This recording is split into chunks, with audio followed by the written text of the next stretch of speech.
Hello అందరికీ wish you happy Mahashivratri. Hello అందరికీ welcome to మమ్మల్ని రాజా యూట్యూబ్ ఛానల్. మీ అందరు ఎలా ఉన్నారు ఫ్రెండ్స్? కమెంట్ చేయండి. మీ అందరికైతే హ్యాపీ మహాశివరాత్రి. సో నేనైతే రెడీ అయిపోయాను అనమాట. ఇప్పుడు టెంపుల్కి వెళ్తున్నాము. సో గుడికి వెళ్ళే ముందు ఫస్ట్ అయితే ఇంట్లో పూజ చేసుకోవాలి. సో మేమైతే ఇంట్లో పూజ చేసుకున్నాం. ఈరోజు మహాశివరాత్రి కదా, కొంచెం స్పెషల్ పూజ ఇంట్లో చేసుకున్నాము. ఇంకా మీకు మహాశివరాత్రి అంటే తెలుసు కదా, ఇది శివుని పుట్టినరోజు అనుకుంటారు చాలామంది, కానీ కాదు, ఇది శివపార్వతి మ్యారేజ్ డే అన్నమాట.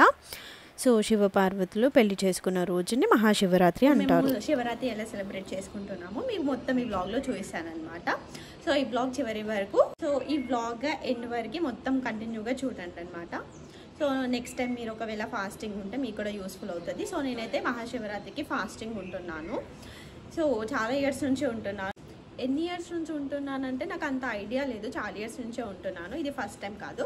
సో ఇప్పుడు ఈవినింగ్ అయితే అయిపోయింది. ఇప్పుడు టెంపుల్కి వెళ్ళి అక్కడ ప్రదక్షిణ చేసుకొని దేవుని దగ్గర మొక్కుకొని ఇంకా ఫాస్టింగ్ తీసేస్తాను అనమాట. అంటే ఏమన్నా ఫ్రూట్స్ అది తింటే ఇంకా ఫాస్టింగ్ అయిపోయినట్టు. సో వెళ్ళిపోదామా మరి? సో ఇప్పుడైతే మేము టెంపుల్కి వెళ్తున్నాం అనమాట. స్టార్ట్ అయిపోతున్నాం. సో మా ఇంటి నుంచి టెంపుల్కి కొంచెం డిస్టెన్స్ ఉందన్నమాట. సో అందుకే మేమైతే బైక్ పైన టెంపుల్కి వెళ్ళిపోతున్నాం. సో నేనైతే మోస్ట్లీ శివరాత్రి రోజున ఈవినింగ్ టెంపుల్కి వెళ్ళడానికి ప్రిఫర్ చేశాను. ఎందుకంటే మనం ఉపవాసం కూడా గుడిలోనే తీసేయచ్చు కదా. సో ఇంకా నేను ఫాస్టింగ్ అంటున్నా కదా, మీకు అర్థం కాని వాళ్ళకు ఫాస్టింగ్ అంటే ఉపవాసం అని మీనింగ్. సో ఒకవేళ తెలియని వాళ్ళు ఉంటే చెప్తున్నాను అంతే. సో ఇప్పుడైతే మేమైతే గుడికి అయితే రీచ్ అయిపోయాము. సో గుడిలో చాలా రష్ ఉందేమో అనుకున్నాను, కానీ అప్పుడే మెల్లిగా ఒక్కొక్కరు వస్తున్నారనమాట. మేమైతే కరెక్ట్ టైంకే వెళ్ళిపోయాము. సో ఇప్పుడు గుడిలోకి ఎంటర్ అయిపోయి అక్కడ హ్యాండ్ వాష్ చేసుకొని ప్రదక్షిణలు అయితే చేస్తున్నాను అనమాట. సో ఈ గుడి మా ఇంటి దగ్గరలో ఉంది. నేనైతే ఒక 3-4 టైమ్స్ ఈ గుడికి వచ్చాను అనమాట. కానీ ఇక్కడ చూసేసరికి గుడి మొత్తం కొంచెం రెనోవేషన్ చేసి చేంజెస్ చేశారనమాట. నేను వచ్చినప్పుడు అయితే జస్ట్ రాముని విగ్రహం ఉండే, కానీ ఇప్పుడు సాయిబాబా, ఇంకా రామలక్ష్మణ సీత, హనుమంతుడు, ఇంకా ఇక్కడ చూడండి శివునిది కూడా ఈరోజు మహాశివరాత్రి కదా, అందుకే స్పెషల్గా ఉండాలని ఇక్కడ శివునిది కూడా పెట్టి చేస్తున్నారు. ఆంజనేయ స్వామి, ఇంకా చాలా విగ్రహాలు కూడా ఇక్కడ ప్రతిష్టాపన చేశారు. నాకు చాలా బాగా అనిపించింది. గుడిలో ఎంటర్ అవ్వగానే మనకు కొంచెం పాజిటివ్ వైబ్ లాగా పాజిటివ్ ఎనర్జీ వచ్చిందనమాట. సో నాకైతే గుడికి వెళ్ళంగానే చాలా హ్యాపీగా అనిపించింది. ఇంకా మీరు కూడా మహాశివరాత్రి రోజు గుడికి వెళ్తారా, లేదంటే మీరేం చేస్తారో నాకు కమెంట్ చేయండి. సో ప్రదక్షిణలు అయితే చేసేసాము. నెక్స్ట్ అభిషేకం చేయాలి శివునికి, ఎందుకంటే ఈరోజు మహాశివరాత్రి కదా, అందుకే శివునికి అభిషేకం చేసాం. అంటే నార్మల్ డేస్లో కూడా చేయొచ్చు, కానీ ఈరోజు కొంచెం స్పెషల్. సో ముందుగా శివుని పాలతో, చక్కెరతో, పెరుగు, తేనె, నీళ్ళు, ఈ 5 ఐటమ్స్తో మనమైతే అభిషేకం చేస్తాము.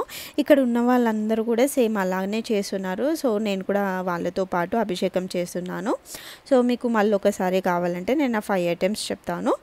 పాలు, పెరుగు, చక్కెర, తేనె మరియు లాస్ట్ వచ్చేసి నీళ్ళతో అభిషేకం చేయాలి. అభిషేకం చేసిన తర్వాత మనం తెచ్చిన ఫ్రూట్స్ అన్నీ, పలహారాలన్నీ దేవుని దగ్గర పెట్టేసేయాలి. ఇంకా ఒకవేళ మీరు మహాశివరాత్రి రోజు అభిషేకం చేయలేకపోతే మనం ఏం చేయొచ్చు, నెక్స్ట్ డే ఆర్ మన ఇంట్లో కూడా ఇలా ఎప్పుడైనా వీలైనప్పుడు మండే మనం ఇంట్లో ఇలా అభిషేకం చేసుకుంటే చాలా మంచిగా అవుతుందన్నమాట. అలాగే మనం సుబ్రహ్మణ్య స్వామి దగ్గర ఇక్కడైతే దీపం అయితే వెలిగించాము. ఇంకా మీకు ఏమైనా కోరికలు ఉంటే ఇక్కడ ప్రే చేసుకోండి, అవన్నీ తీరుతాయి అన్నమాట. సో ఇక్కడ నుంచి అయితే దేవుని దగ్గర మనం ఫ్రూట్స్ పెడతాం కదా, సో దాంట్లో నుంచి ఒకటైతే మనం తీసుకెళ్ళాలి. ఇంకా శివుని దగ్గర కూడా మనం టెంకాయ కొట్టేసాము. సో నాకు ఒక డౌట్, మనము టెంకాయ కొట్టేటప్పుడు, అదే కొబ్బరికాయ కొట్టేటప్పుడు దాంట్లో మనం ఇంటికి తీసుకెళ్ళాలంటే జుట్టుది తీసుకెళ్ళాలా, లేదంటే నార్మల్ది తీసుకెళ్ళాలా? నాకు కొంచెం డౌట్. ఒకవేళ మీకు తెలిస్తే నాకు కామెంట్ చేయండి. సో 6 అయితే అయిపోయింది. సో ప్రదక్షిణ చేసుకున్నాం. ఇంకా మనమైతే శివునికి అభిషేకం కూడా చేసుకున్నాం కాబట్టి ఇప్పుడైతే నేనైతే ఉపవాసం వదిలేస్తున్నాను అనమాట. సో మనం ఫస్ట్ తినేటప్పుడు ఖర్జూర తినాలి ఉపవాసం తర్వాత. ఫస్ట్ ఆ ఫ్రూట్తోనే మనం ఉపవాసం వదిలేసేయాలన్నమాట. ఒకటి తిన్నా చాలు, దాని తర్వాత మీకు ఇష్టమైన ఫ్రూట్స్ తినవచ్చు. ఖర్జూరం అంటే డేట్స్. సో నేను కూడా గుడిలో ఉన్నాను కదా, సో కొంచెం ఆకలేసింది. సో ఫ్రూట్స్తో అయితే ఆకలి సరిపెట్టుకున్నాను. ఇంకా కొబ్బరికాయ, ఇంకా కొన్ని తెచ్చిన ఫ్రూట్స్తో అయితే కొన్ని తిన్నాము. ఇంకా మీరు శివరాత్రి రోజు ఏం చేస్తారు? సేమ్ ఇలానే చేస్తారా, లేదంటే మీరు ఏమైనా స్పెషల్గా చేస్తారా? నాకు కమెంట్ చేయండి. ఇంకా నా వీడియోస్ ఎక్కడెక్కడి వరకు వెళ్తున్నాయి నాకు తెలీదు. ఒకవేళ మీరు ఏ స్టేట్ నుంచి చూస్తున్నారో నా వీడియోస్ నాకైతే కమెంట్ చేయండి. నాకు చాలా హ్యాపీగా అనిపిస్తుంది. ఇంకా మీరు చేసే ప్రతి కమెంట్ నేను చదువుతాను. నేను అన్నిటికీ రెస్పాండ్ అవ్వకపోయినా లైక్ అయితే కొడతాను. నాకు మీ కమెంట్స్ చాలా బాగా మోటివేట్ చేసి ఇంకా ఏమైనా వీడియోస్ చేయడానికి ఎంకరేజ్ చేస్తాయి అన్నమాట.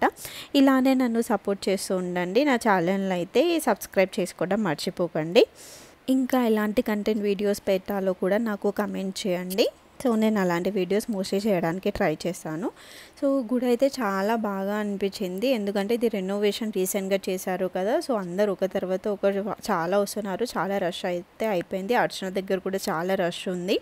సో మేమైతే తొందరగా వచ్చి అర్చనం, ప్రదక్షిణ, మొత్తం అభిషేకం కూడా చేసుకున్నాము. సో మాకైతే చాలా ఫ్రీగా ఉండే, లేదంటే ఇప్పుడు మళ్ళీ క్యూ కట్టాల్సి వస్తుండే. చూడండి, అభిషేకం దగ్గర కూడా మాది అయిపోయింది. తర్వాత చాలా రష్ ఉందన్నమాట. సో వెళ్ళడానికి కూడా ప్లేస్ లేదు, కొంచెం టైం పడుతుండే వెళ్ళటానికి. ఇక్కడ కూర్చోడానికి కూడా చాలా బాగుంది. గుడిలో చాలా ప్రశాంతంగా ఉంది. మనం కొంచెం సేపు కూర్చొని రెస్ట్ కూడా తీసుకోవచ్చు. ఇంకా మనం విభూతి పెట్టుకునేటప్పుడు ఇలా 3 నామాలుగా పెట్టుకోవాలి, ఎందుకంటే ఈరోజు కొంచెం మహాశివరాత్రి స్పెషల్ డే కదా. సో ఈరోజు అయితే ఇలా పెట్టుకోండి. సో నేను మీకు బ్యాక్గ్రౌండ్ వాయిస్ మొత్తం గుడిలో చాలా మంత్రాలు ఇంకా సాంగ్స్ కూడా పెట్టారు, అది మొత్తం మీకు వినిపించుదాం అనుకున్నా కానీ మళ్ళీ కాపీరైట్ పడుతుంది కదా సాంగ్స్కి అని, అందుకే మొత్తం మ్యూట్ చేసేసాను. జస్ట్ నా వాయిస్ వేస్తున్నాను. వీళ్ళు వచ్చేసి చిన్నపిల్లలు ఇక్కడ కూచిపూడి, భరతనాట్యం అలా చేస్తున్నారనమాట, డ్యాన్స్. ఎందుకంటే నైట్ జాగారం కదా, సో ఇలా డాన్సెస్తో ఎంటర్టైన్మెంట్ చేస్తారు. సో చాలా బాగా డెకరేట్ చేశారు గుడిని అయితే. ఇంకా డ్యాన్స్ది ప్రోగ్రామ్ కూడా పెట్టారు, నాకు చాలా బాగా అనిపించింది.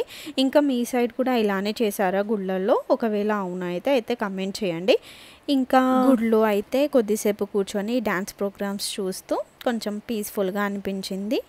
ఇంకా ఈ ప్రోగ్రామ్స్ కొద్దిసేపు చూసి అక్కడే గుడిలో కూర్చున్నాం. సో కొద్దిసేపు అయ్యాక స్టార్ట్ అవుదామని దాన్ని అయితే ఎంజాయ్ చేస్తున్నాము. చాలా బాగా అనిపించింది ఇది లైవ్గా చూస్తే. ఇంకా గుడిలో అయితే కొన్ని ఫొటోస్ దిగి అలానే మనకు కావాల్సిన వ్లాగ్కి కొన్ని వీడియోస్ తీసుకొని అయితే ఇప్పుడు స్టార్ట్ అయిపోతున్నాం అనమాట ఇంటికి వెళ్ళటానికి. ఇంకా మీరు శివరాత్రి రోజు జాగారం ఉంటారా? నేనైతే 12 వరకు అయితే ఉంటాను. అప్ టు 1 or 2 ట్రై చేద్దాం అనుకుంటున్నాను ఈరోజు. ఒకవేళ మీరు శివరాత్రి రోజు జాగారం ఉన్నట్లయితే నాకు కమెంట్ చేయండి. మీరు జాగారం ఏ టైం వరకు ఉంటారో నాకు కమెంట్ అయితే కంపల్సరీ చేయండి. నేను చూసాను, కమెంట్కి రిప్లై కూడా ఇస్తాను. సో ఇప్పుడైతే ఇంటికైతే స్టార్ట్ అవ్వడానికి బయలుదేరుతున్నాము. ఇంకా ఇంటికైతే వచ్చేసాం. చాలా బాగా అనిపించింది. మీకు ఈ వీడియో ఎలా అనిపించిందో కమెంట్ చేయండి. Please don't forget to like, share and subscribe to mummy Raja YouTube channel. Bye. Subscribe చేయడం అయితే మర్చిపోకండి. హ్యాపీ మహాశివరాత్రి.